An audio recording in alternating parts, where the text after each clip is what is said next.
The first thing is, number one, a well-educated consumer helps our industry to thrive.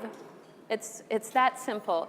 If we have folks that understand where food comes from, then it's easy. We have advocates for agriculture and food, and that makes producer, food manufacturers, everyone involved in the industry, that makes our jobs a lot more fun. The other piece is, and you guys are educators, so I think this is something that's really neat for students, teaching agriculture piques students' interests in agriculture, and it builds a pipeline for our industry, which is really important. We need good people in agriculture, regardless of where it is in the supply chain. Educate yourself. We always want to educate. So whenever you hear a story, do your homework. Don't believe one side of the story. Listen to the other side of the story also. So I am the second oldest of 7 kids, and growing up, some of my earliest memories were actually making mud pies next to these cows because my parents were migrant workers and they were picking cucumbers. And I didn't want to pick cucumber when I was 5 years old, and I thought I'd make some mud pies. And it's really funny because I remember when I was in the 6th grade, it was an especially hot year. And I was thinking, we were, by that time I was helping my parents pick cucumbers, and I was thinking, I am never gonna do this, that I'm gonna study so hard so that I will never have to do field work again. And that was like, for my definition of a good job, was a job that had air conditioning in the summertime, right? Because, and the funny thing is, I think a lot of farm kids actually grew up with that notion. I'm gonna get my master's and get off the farm because I'm not gonna do this work because it is so hard.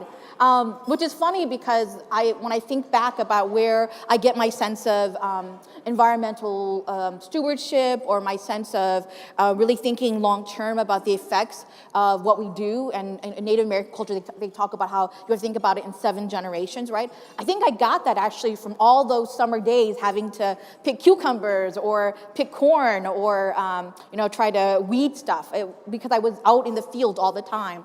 And I also saw how the weather affected my parents' livelihood. And so it's funny how you kind of come full circle, right?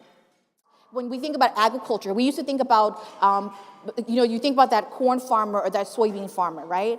And I think we used to think about agriculture in like feeding the world. And I think what's new about agriculture now, that it's not just feeding the world, but it's also feeding folks in your backyard. And there's been a real movement now, a real shift in folks looking at local agriculture and local economy, local food, and trying to support those type of economies. I also think that in the past, agriculture is mostly, a white, you would think of the typical white farmer in their plaid shirt, right? But I think the truth is that that's changing. And right now, the only demographic that's really growing in agriculture are immigrant farmers. And so old ag is actually changing. And new ag, I think, is much more diverse. And then I think lastly, agriculture used to be just about these are these contracts, and these are the things this is the way that we do things, and it's on a really large scale because you would get the economy of scale. And I think new agriculture is actually thinking more nuanced, it's much more strategic, and it's really focusing on small scale production that by themselves maybe only are 10 or 15 or 20 acres, but in aggregate they can meet then the economies of scale. And so for me, that's really exciting, and I'd love to talk more about that in this conversation.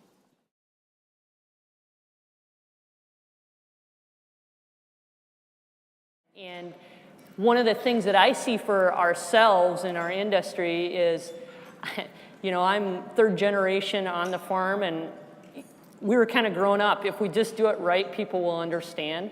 Well, that mentality's kind of got to go out of the wayside. We need to come out and tell people what we're doing and why we're doing it. So I've looked at myself as really trying to be an educator and communicator of what we're trying to do on the farm. And to make, like our partner here, I don't know if our ingredients maybe go to General Mills, but we have like Hormel as one of our partners. They're our most important friends in the industry. They have to have confidence in what we're doing on the field level to make sure that they have the confidence that we're producing the highest, safest quality pork. And raising them in the proper way. I mean, animal well-being in our industry is very, very critical now, and it's become a huge issue to the consumer, and I think we're really passionate about trying to make that right for everybody.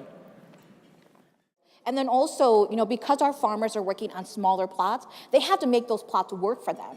And so conservation or sustainable agriculture is a real challenge, and I think that you're right that, in the past people used to think of, a good farmland is just, you have deep, dark, brown dirt and you've got that green bush, right? And the truth is that cover crops and other types of vegetation on that land really can enrich the soil. And so we've actually done a lot of grants out there to educate our farmers about using cover crops and doing type of contouring that will really make that land work for them, because they only have that 5 or 10 acres to make it work.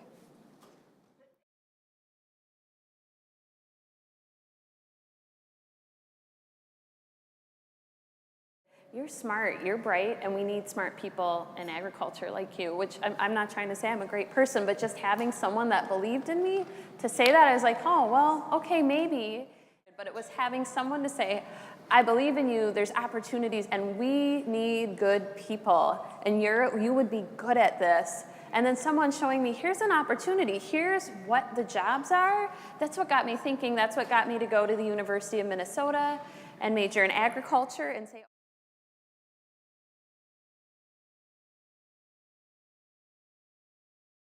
right? I mean, that was the way the farmers in the 1920s or 30s, were able to stay in business. And I feel like with the downturn in the economy the past couple of years, that there's been a resurgence of farm cooperatives or cooperatives that are around agriculture, around the food industry, creeping up again. I know that my organization, we're an association, but we almost operate like a farmers cooperative. And so I feel like that's one of the future, is more people coming together, small-scale producers coming together to overcome the economies of scale. And then also I think, let's be honest, like climate change is happening, and people are going to have to take that into consideration. I think thoughtful land stewardship is going to be really important. That is the future. I think that different ways of producing food, whether it's smaller scale, so we're really thinking about soil fertility, or whether it's on water with aquaponics, or whether it's this vertical agriculture, I think all those kind of innovations are really exciting for future farmers. I think I see 3 things in terms of future for the food industry. The first is international. The second is just increased scrutiny around food safety and quality. And the third would just be increased consumer awareness. Across the supply chain, whether you're a producer, a food manufacturer, a consumer, everyone wants to be integrated. They want to I want to understand. I want to be working with producers so I know that the food I'm getting is high quality. I understand the traceability of it, understand the practices, so I feel good about it. And I know the producer wants to be connecting with me so that I understand those things and I can be an advocate for them. I expect that consumers are just going to become more involved in understanding what they're putting in their body in the future. So it's those 3 things: increase on international, increase in food safety awareness, and then just the overall consumers being more involved in the food supply chain.